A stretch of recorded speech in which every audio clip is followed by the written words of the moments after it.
It's DMO Speaks, the master motivator, bringing the MIJ, the motivational, inspirational juice from the ATL to you. It's going to be fire.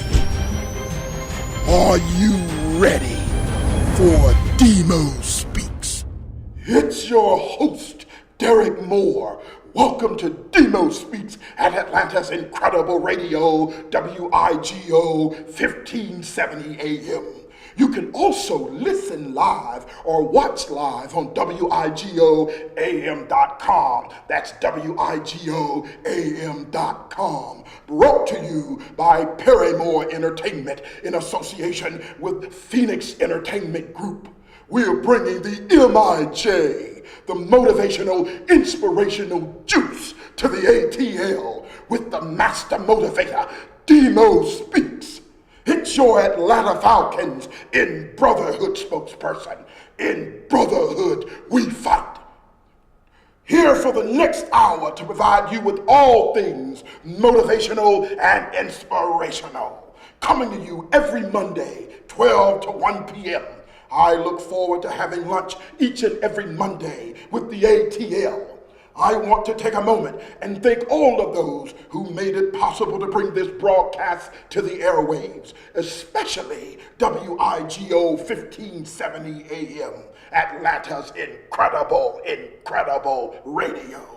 Program Director Jerome Lee, Producer Stephanie Perry Moore, Director of Photography Gary Booker, Station Manager Kevin Collins, but most importantly, you, our listeners, thank you for tuning in to DMO Speaks. Every Monday, the Master of Motivation will cover 5 segments. The motivational moment. We set the tone of the DMO Speaks show. Extra, my very special guest in studio for an up-close and personal interview like you've never seen before. Championship Chase. I will have one of my longtime friends, Antonio London from the University of Alabama. The NFL great will be on call talking all things championship moves. Call y'all, the most important part of the show, as I get to speak to you, my most very important audience, as you call in to discuss your thoughts on how the theme of the show affects you personally. Get juiced. We'll recap the show with highlights, a montage guaranteed to get you juiced for your work week. Stay tuned. We'll be right back with DMO Speaks Motivational. Welcome back to DMO Speaks, today's motivation. Learning and scholastic achievement. If you're not learning, then you're getting left. And if you're getting left, it's time to start learning. A good teacher can inspire hope, ignite the imagination, and instill a love of learning in their students. If you would have known Mrs. Bailey, my 10th grade teacher, you would have been inspired by her capacity and ability to inspire hope, ignite the imagination of her class. Jim Rohn said, learning is the beginning of wealth. Learning is the beginning of health. The more you know, the higher you go. Altitude is determined by aptitude. I'll say it again. Altitude is determined by aptitude. Great author said, there is no end to education. There's no ending point of learning. It is not that you read a book, pass an examination, and finish with education. There is no finish line. That's the beginning. Education starts, but it has no end.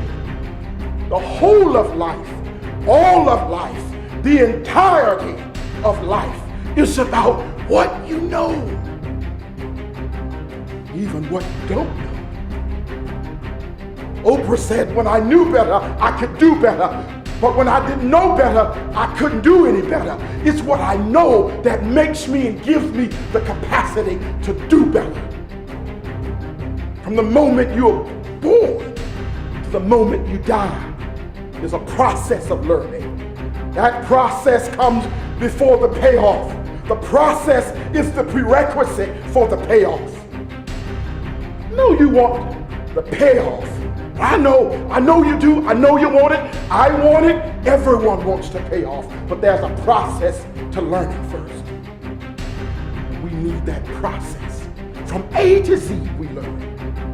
The leading comes after the learning. And when you're leading, you're modeling what you've learned. It's what's in me that I get to give to others. And if I don't have it in me, I can't give it away. If I don't have it in me, I can't share it with you. So if my output exceeds my intake, then my upkeep will be my downfall. If my output exceeds my intake, my upkeep will be my downfall. If we aren't learning, and if we aren't willing to learn, we aren't fit to lead. Because leadership, in my humble opinion, is the eighth wonder of the world. Up next is Extra Extra with my in-studio guest, Superintendent of School of Liberty County, Dr. Franklin Perry, and I mean PhD. Welcome back to DMO Speaks. And in one of my very favorite segments, we call Extra Extra, where I have my very special guest in studio live on the DMO Speaks show. It is a real honor to have special, exemplary people who come and spend a moment in DMO Speaks' most precious segment, Extra Extra, which I absolutely love. And I am thrilled to have in studio today Dr. Franklin Perry, Superintendent of Schools from Liberty County, Georgia. Welcome to DMO Speaks, Dr. Perry. Thank you, DMO. It's so good to have you here. I'm glad to be here. Well, thank you very much. Thank you very much. You know, I've long awaited to have you on the show. I absolutely am a strong advocate of the educational process. And for someone who truly, leads an entire county of teachers and support staff, and certainly our most precious individuals, our students, is an amazing task. I mean, how do you actually make all of that happen there in Liberty County? Well, Derrick, you said on your session earlier, you have to have it in you in order to give it.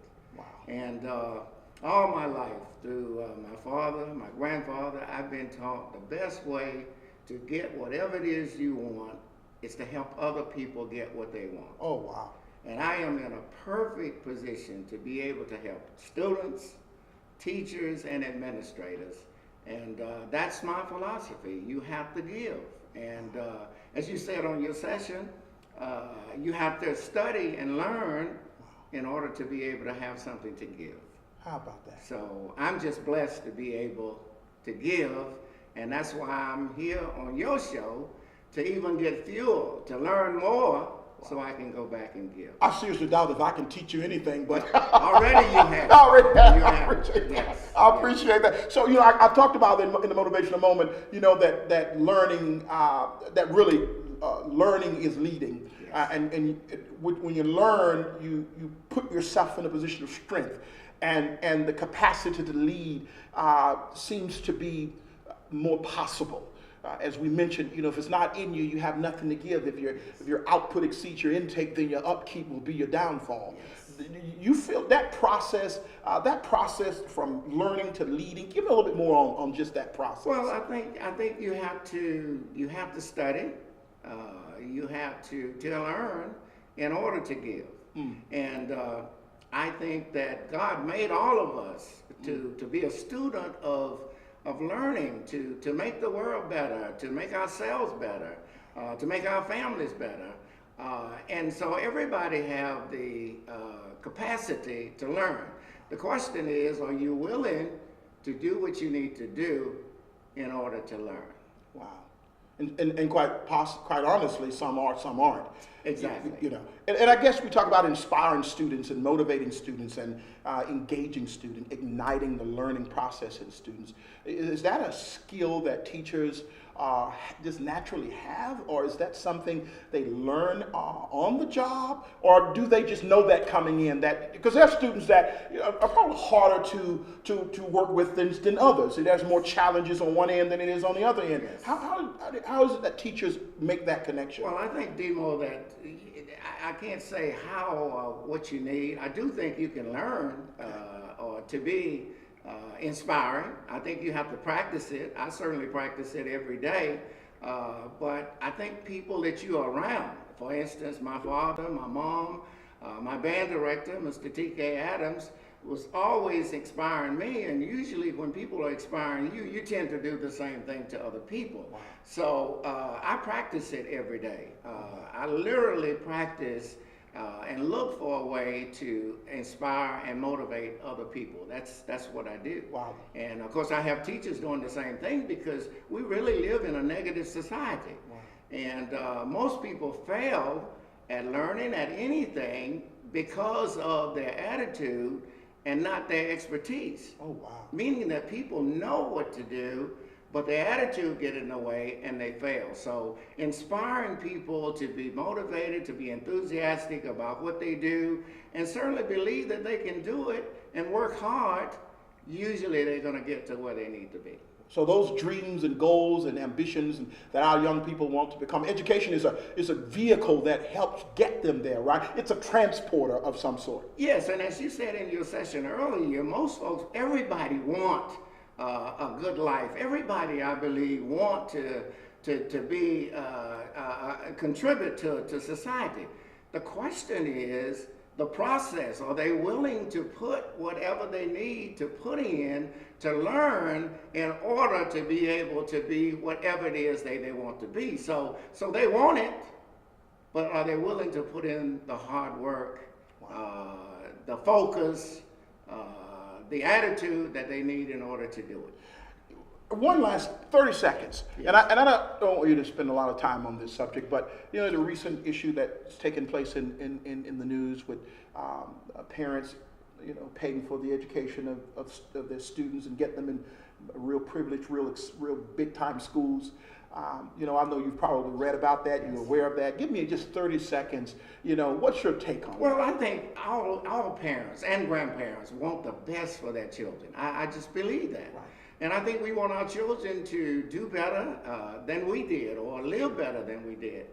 But I think, as the old folks say, every tub has to stand on its own bottom. Wow. Simply meaning that your child, I think you have to teach your child that they have to get what they need for themselves. Because you can only give them so much. But learning and what they have in their head, it's not anything that you can give them. So I'm not a proponent of shortcuts when it comes to learning. I think that you have to do it the old-fashioned way, and you have to let children know, your children, my children, anybody's children, that they have to get it for themselves. You know, I know our listeners are tuned in here on WIGO 1570, and what a word to students, to educators, to parents.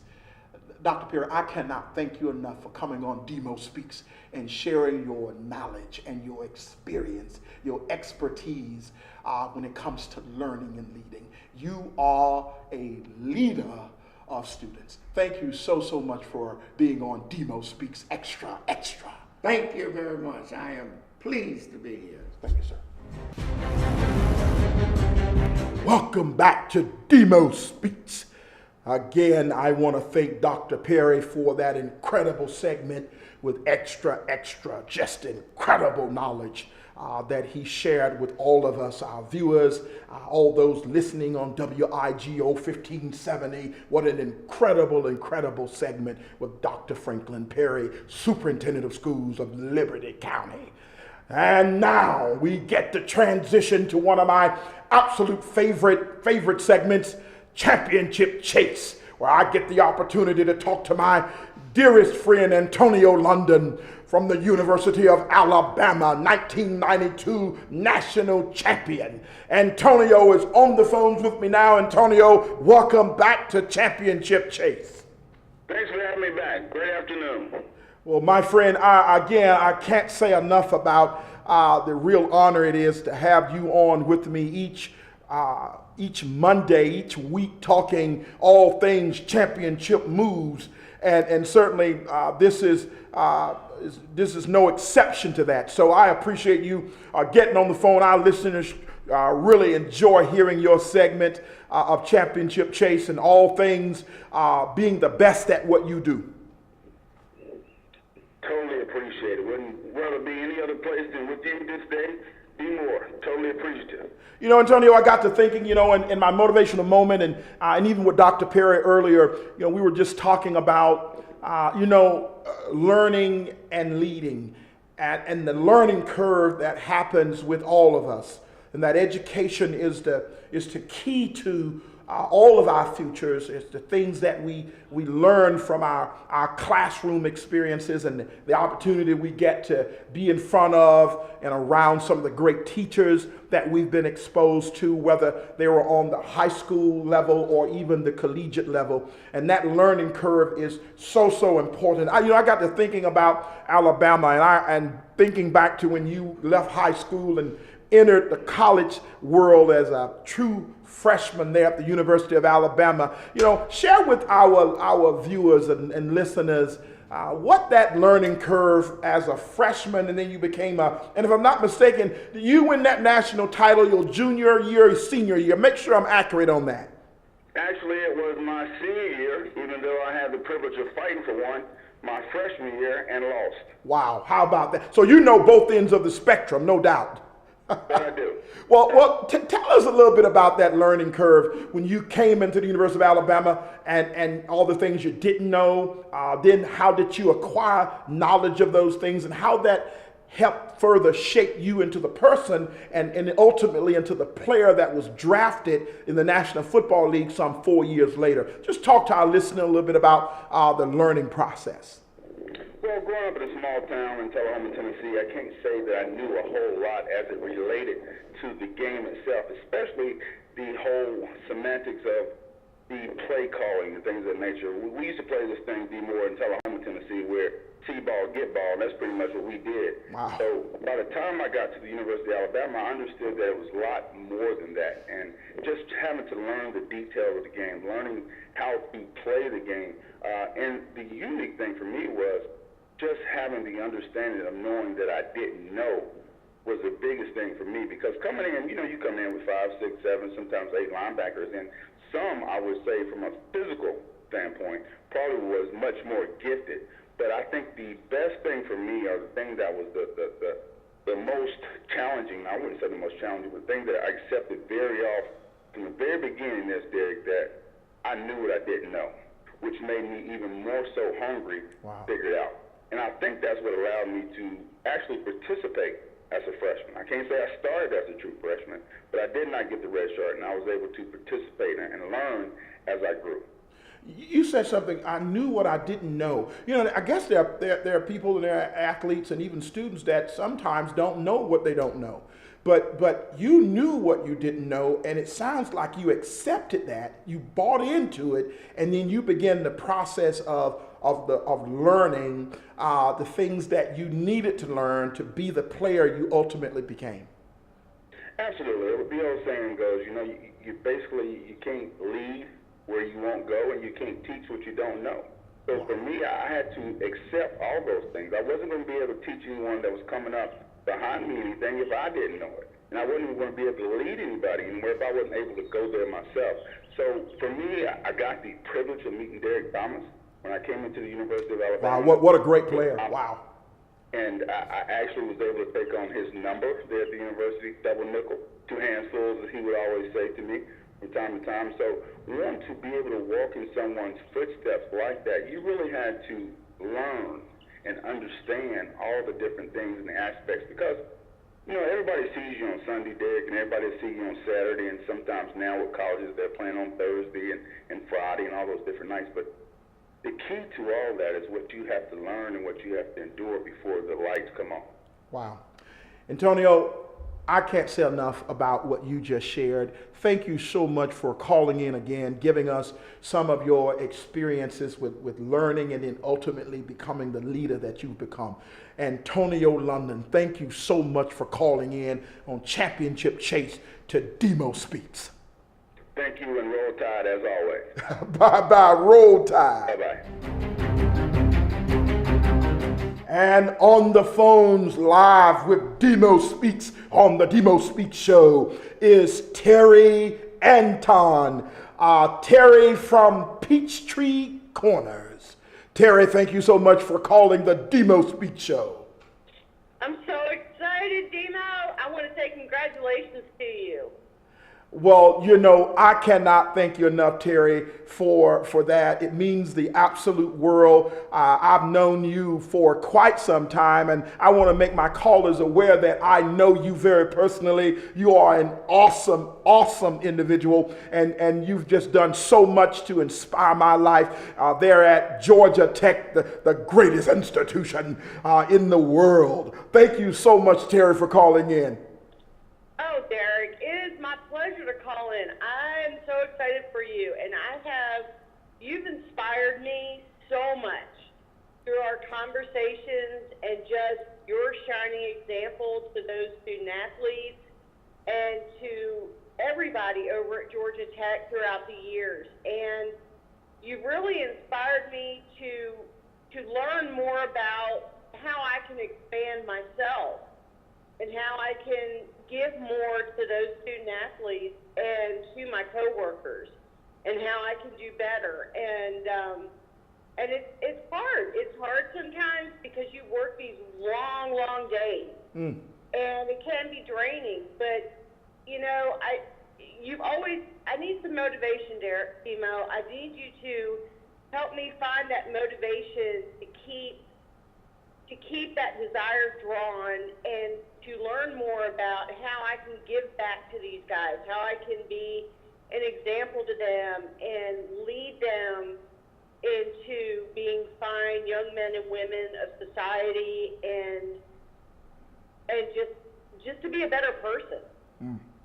Well, Terry, I again thank you for those awesome comments. And I've always said that the first requirement to teaching anyone anything is to be present. And you've been present at Georgia Tech for more than a decade, 2 decades even. Yes. And it's that presence that those students have been exposed to, being there Monday through Sunday. Hours don't matter. And then carrying those experiences even away from the Institute. And always having your students on your mind. And I can tell you, when you've been at a place for more than 2 decades, I'm sure you've learned a ton. And every day I see them engaging you is just an incredible experience. And you've given so much back. Well, I've always wanted to treat people as I want to be treated. And I also want to treat those student athletes as if they were my own sons and how they would want to be treated. And I want them to develop these leadership skills and to go out in the world and be so successful. And some days you just get tired and you just drag. But, I see your shining example, and I'll listen to your words and your inspirational speeches, and it really motivates me. It really does, to be a better person and to keep striving on being prepped and education. Wow. Terry, I can't thank you enough for calling, and I know our listeners really enjoyed you sharing those sentiments, and certainly continue to do that there at Georgia Tech, and I'll continue to partner with you. Thank you so much for calling DMO Speaks. Thank you, Demo. Love ya. Bye-bye. And we have now on the phone Mari from Clarksville, Tennessee. Mari, I want to thank you so much for calling in to the DMO Speaks show. I'm excited you on the phone and love to hear your comments or questions you have for DMO Speaks.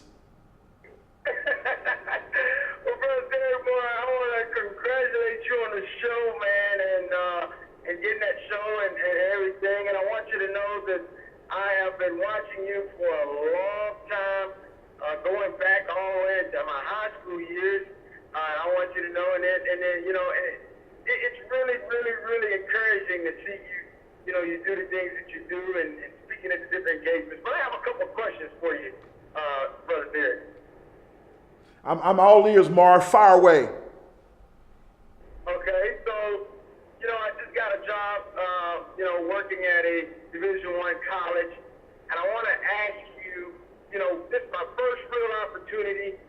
How do you learn? How do you grow? How do you maneuver through the job? You know, basically in the grand scheme of things, you don't really know what you're doing. You're just kind of figuring it out as you go. What do you do?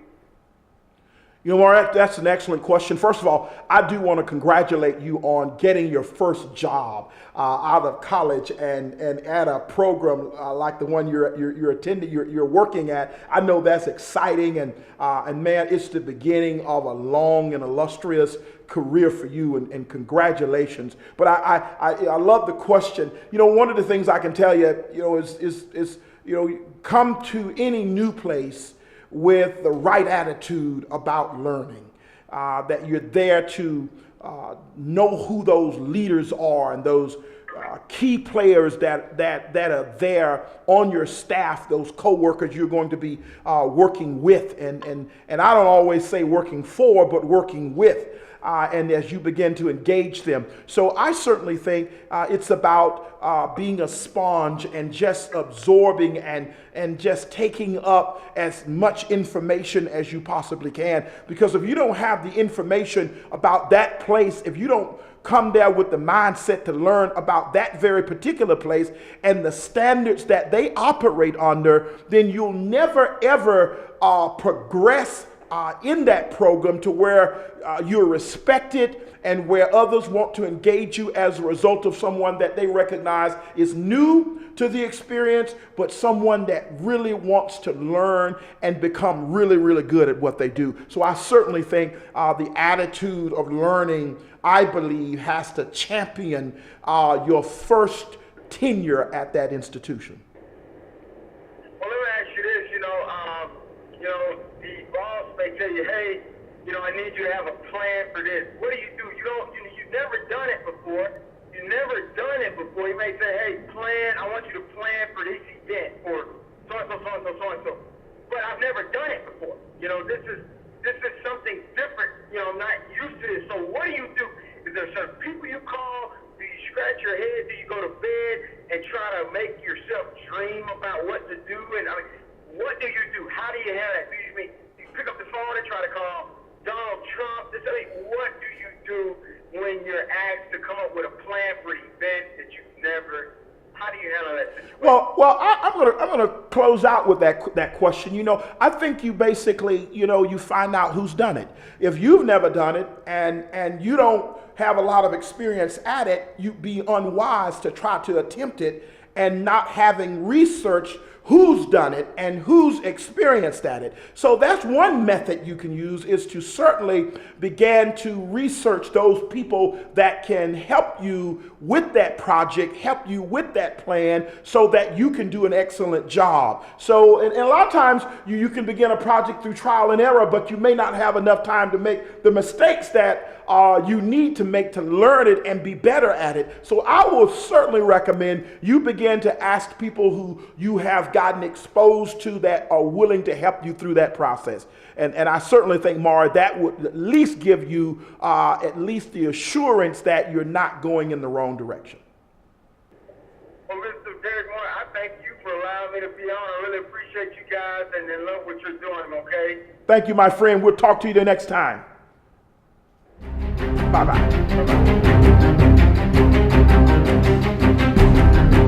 And I'm so excited to have Erica in our segment Call Y'all from Riverdale, Georgia. Erica, thank you for calling DMO Speaks. Well, thank you, DMO, for having me on. Hey, I love the inspirational words that you give to us on Mondays. It's been so inspiring to me. I do have a question for you, and I wanted to find out what inspiring words can you give to the baby boomers and the older generations out here who may feel inferior to this new age of a growing world of innovation and technology, where they may feel left out or, just lose hope in accomplishing their dreams and their goals? Oh, wow. Erica, again, thank you for calling DMO Speaks. And, I'm a part of that older generation to some degree. I'm dating myself here. But, I can certainly understand, as society sort of evolves and we began to move towards this great technological society, with all of its innovative concepts and ideas, certainly 21st century thinkers and those who are now exposed to what years and years ago we talked about that would be coming on the scene. And then when it arrives, of course, it can be a little intimidating.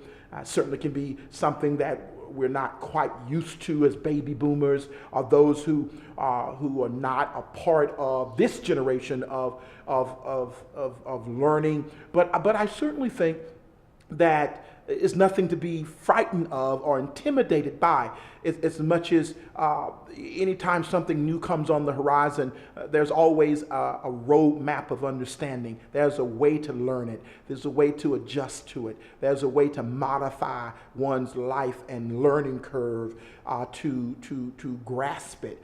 So I think it's baby steps. I certainly think there are people who can help us adopt and adapt that learning curve. And certainly you'll be amazed at those baby boomers who truly do understand the concept of this new, this 21st century innovative experience. So I definitely think it's a thing of patience, but certainly something that can be learned. Yes, and as the saying goes, fear not. And I know a lot of the older generation are set in their ways, and they don't want to learn the new things that are in front of their face. But wow, it's amazing what's out there now. Every now and then I have to just encourage myself to experience a change. Yeah. And that's what it is. It's change. Yeah. So I appreciate your words. And that's a good point. The experience that change, because it's here. It's probably going to keep coming. But I definitely think those baby steps of learning at your own pace. A lot of times learning is not about the pace of others, but the pace that I'm comfortable with. And so I would encourage those listeners, those baby boomer generation individuals to take note, to make sure learning happens on your schedule as well, because sometimes learning on someone else's schedule can be difficult. I want to thank you. Oh yeah, Erica, I want to thank you for calling the DMO Speak Show. What a question, and I'm certain our listeners got a lot out of that question. Well, thank you so much, and you keep on speaking, and we will keep on hearing. Thank you, Erica. Bye-bye. And I am excited in our segment Call Y'all to have on the phone Jonathan from Stockbridge. Jonathan, thank you so much for calling DMO Speaks. DMO, it's a pleasure to have me on. Always excited to be able to call into a great show. Been listening to you the last couple of weeks. Now I'm just excited to be able to get in because, you know, the calls that come in and you're like, hey, am I going to be able to get on the air? So thankfully we'll be able to get on today. And just want to give you some kudos. It's always great to tune in to radio, especially talk radio, and hear something that's different from the tale. You usually get this a lot of negativity and a lot of back and forth. So it's just great to tune in and hear a show where people are actually being encouraged and uplifting. So that's my thing. I just want to give a quick shout out to say, hey, keep up the good work, keep up the encouragement, and we'll be tuning in periodically to see what DMO has to say on DMO Speaks. Wow, Jonathan, you know that. Let me tell you something before you go, Jonathan. I have to respond to that. Thank you so much because that's what it's about: positivity, inspiring people, energizing people, encouraging people. All of my listeners and audiences that are in my hearing distance. This is what I wanted to do, and certainly, you know, we wanted to have a show where we can lift people's spirits and encourage them to be great in their lives and to soar in what they are attempting. So all things positive here on the DMO Speaks show, and thank you for reminding me and reiterating it so that I can keep that as, you know, the thing that champions our show and really makes us different from others. Thank you, Jonathan, for calling DMO Speaks. Thanks for having me. Bye-bye. Welcome back to DMO Speaks. Well, we're at that time where the show comes to an end. But before we do, I just want to thank you so much for tuning in again to Atlanta's incredible radio, WIGO 1570 AM. And today's show was an amazing experience. How about Dr. Franklin Perry being on the show, our great superintendent from Liberty County Schools, talking about all things learning and leading. I want to make sure that you are reminded also that the show will air again on Monday at 12 o'clock from 12 to 1 p.m. Tune in to the DMO Speaks show. And more than anything, I want to make sure you're reminded of our show of today. What a montage we have as we close out this segment called Get Juiced with this special tribute to today's show. And don't forget, learning is leading. The more you know, the higher you go. Altitude is determined by aptitude. A great author said, there is no end to education. There's no ending point of learning. There is no finish line. That's the beginning. Education starts, but it has no end. The whole of life, all of life, the entirety of life is about what you know, even what you don't know. That's my philosophy. You have to give. And as you said on your session, you have to study and learn in order to be able to have something to give. So if my output exceeds my intake, then my upkeep will be my downfall. You know, that learning, that really learning is leading. And when you learn, you put yourself in a position of strength. And the capacity to lead seems to be more possible. Oprah said, when I knew better, I could do better. But when I didn't know better, I couldn't do any better. It's what I know that makes me and gives me the capacity to do better. You said something, I knew what I didn't know. You know, I guess there are people, there are athletes and even students that sometimes don't know what they don't know. But you knew what you didn't know, and it sounds like you accepted that, you bought into it, and then you began the process of learning the things that you needed to learn to be the player you ultimately became. Of course, it can be a little intimidating. Certainly can be something that we're not quite used to as baby boomers, or those who are not a part of this generation of learning. But I certainly think that it's nothing to be frightened of or intimidated by, as much as anytime something new comes on the horizon, there's always a roadmap of understanding. There's a way to learn things. You'll be amazed at those baby boomers who truly do understand the concept of this new, this 21st century innovative experience. So I definitely think it's a thing of patience, but certainly something that can be learned. From the moment you're born, the moment you die, there's a process of learning.